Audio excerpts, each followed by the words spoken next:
یہ ان کا مقام ہے۔ ان اللہ کے ولیوں کی بنیاد کس چیز پر ہے؟ الذین آمنوا وکانوا یتقون، ان کی بنیاد ہے تقوی پر، ان کی بنیاد ہے تقوی پر۔ تقوی کیا چیز ہے؟ برائی سے بچنا اور نیکی کو اختیار کرنے کی کوشش کرنے کا نام تقوی ہے۔ یہ اس کی مختصر تعریف ہے۔ اس سے اگلی بات، یہ قرآن کی ایک نص ہے، قرآن کا ایک حکم ہے ولی کے متعلق، اپنے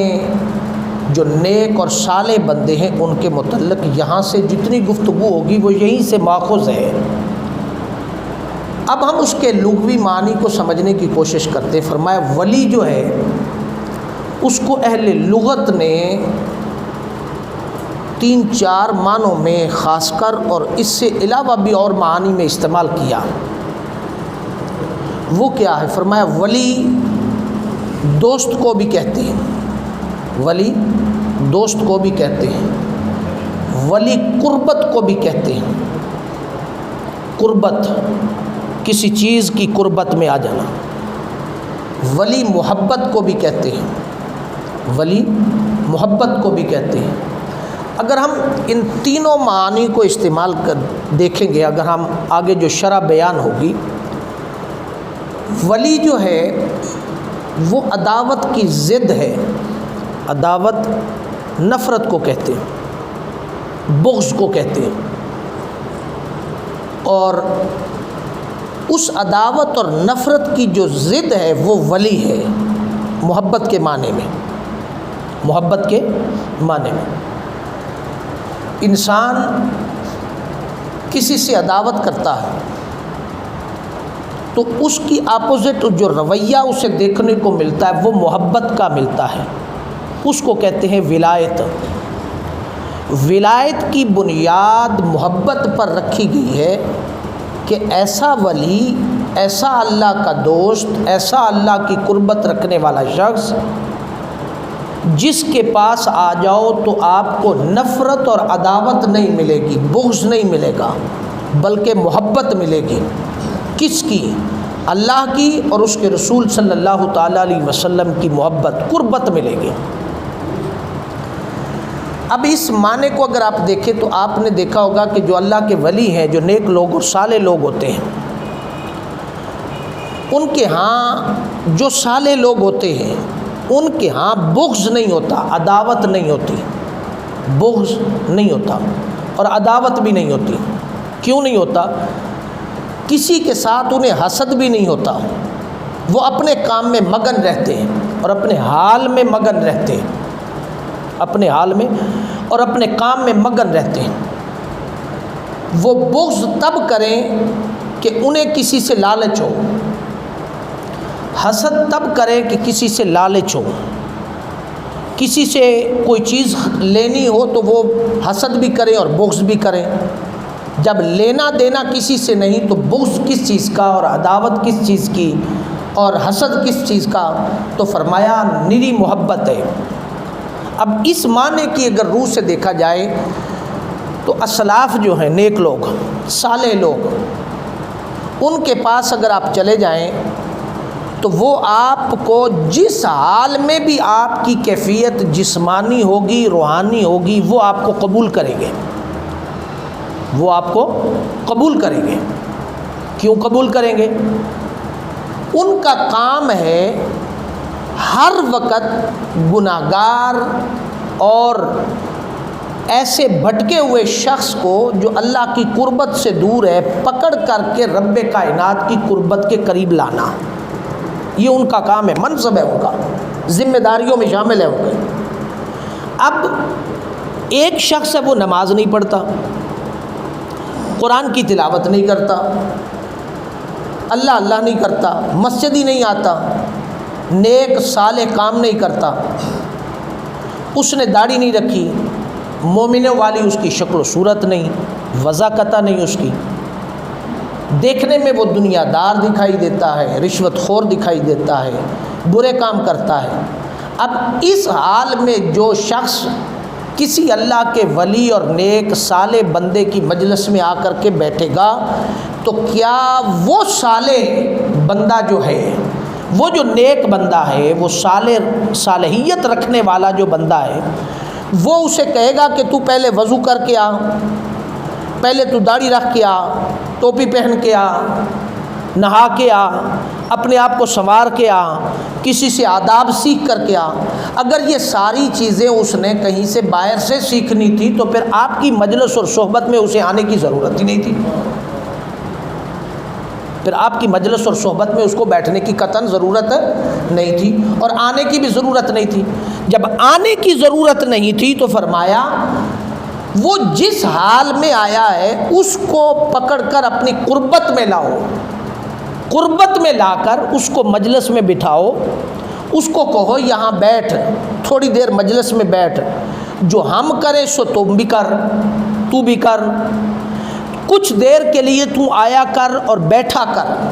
کچھ دیر کے لیے تو آیا کر اور بیٹھا کر، اگر تجھ سے ذکر ہو جائے تو کر لیا کر، جو ہم کرتے ہیں سو ہو جائے تو کر لیا کر، نہ ہو تو تجھ پر جبر نہیں ہے، جتنی دیر تیرا من چاہے بیٹھ جایا کر، اور جس وقت تیرا من بھر جائے تو اٹھ کے چلا جائے گا، لیکن آیا ضرور کر، شرط ہے آیا ضرور کر، شرط نہیں کہ تو غسل کر کے آ، شرط نہیں تو کہ تو وضو کر کے آ، شرط نہیں کہ تو کپڑے اچھے پہن کر آ، شرط نہیں کہ تو صالح بن کر آ، شرط نہیں کہ تو داڑھی رکھ کر آ، شرط نہیں تو کوئی جبہ کبا دستار پہن کے، یہ شرط نہیں ہے، شرط صرف ایک ہے، وہ کیا کہ فرمایا کہ تو آیا کر اور آ کر کے تھوڑی دیر مجلس میں بیٹھا کر، یہ شرط ہے بس۔ اب اس شرط کی بنیاد پر ولی کا معنی ہوا کہ وہ قربت میں لاتے ہیں، وہ قربت میں لاتے ہیں، ایک ہے قربت ان کی، ایک ہے قربت میں لانا، ان کی قربت کیا ہے اس پر آگے بات کرتے ہیں،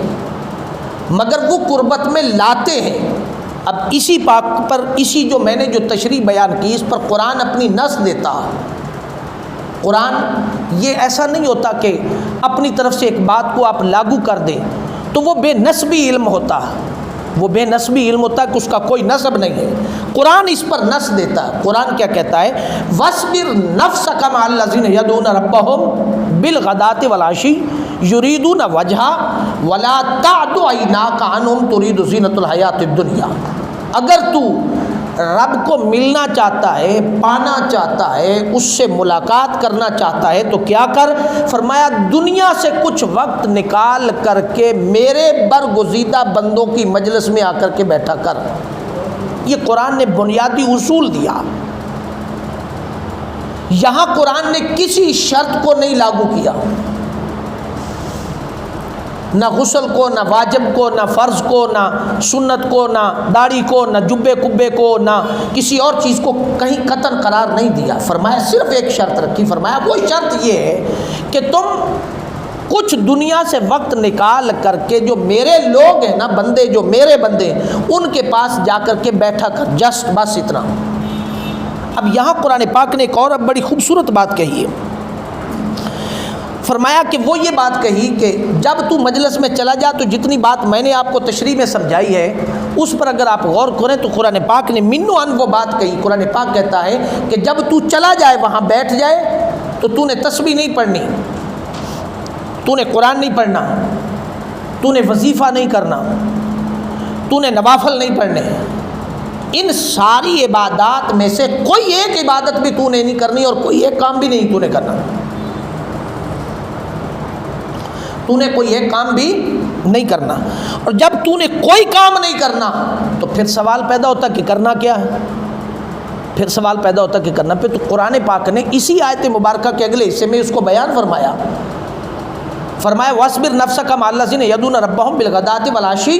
يُرِيدُونَ وَجْهَهُ، شرط کیا لگائی کہ توجہ سے بیٹھنا، جم کر بیٹھنا، ادب سے بیٹھنا، بے ادب ہو کر کے نہیں بیٹھنا۔ وجہ،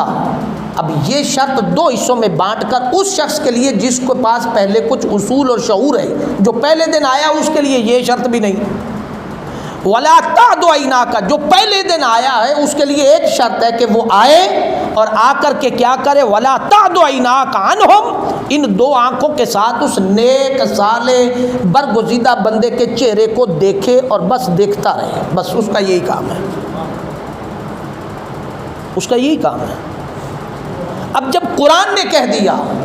تو مجھے ان ملاؤں کی، ان خود ساختہ تصوف کے چیئرمینوں کی، صرف تصوف کے ٹھیکیداروں کے فلسفے کی سمجھ نہیں آتی۔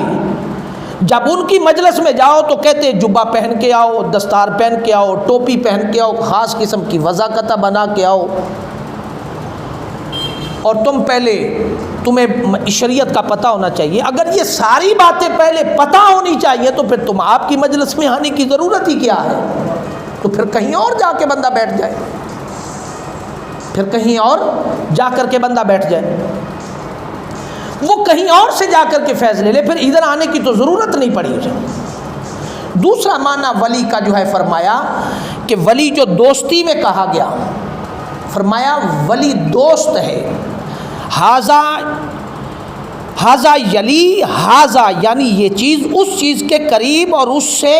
اور زیادہ قریب ہے۔ آقا دو جہاں صلی اللہ تعالیٰ علیہ وسلم نے ارشاد فرمایا کہ وہ جو قربت والی جگہ ہے نا، قربت والی جگہ، اس قربت والے کو ولی کہا گیا۔ اب اس بات کا جو قربت والا ولی کا معنی جو ہے، اس کا معنی بخاری شریف کے اندر آتا ہے کہ آقا علیہ الصلوۃ والسلام نے ارشاد فرمایا،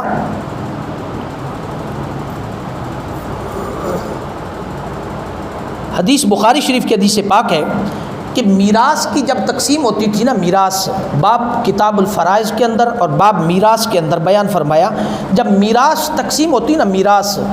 تو میراث جب تقسیم ہوتی تو فرمایا میراث پہلے اصحاب الفروز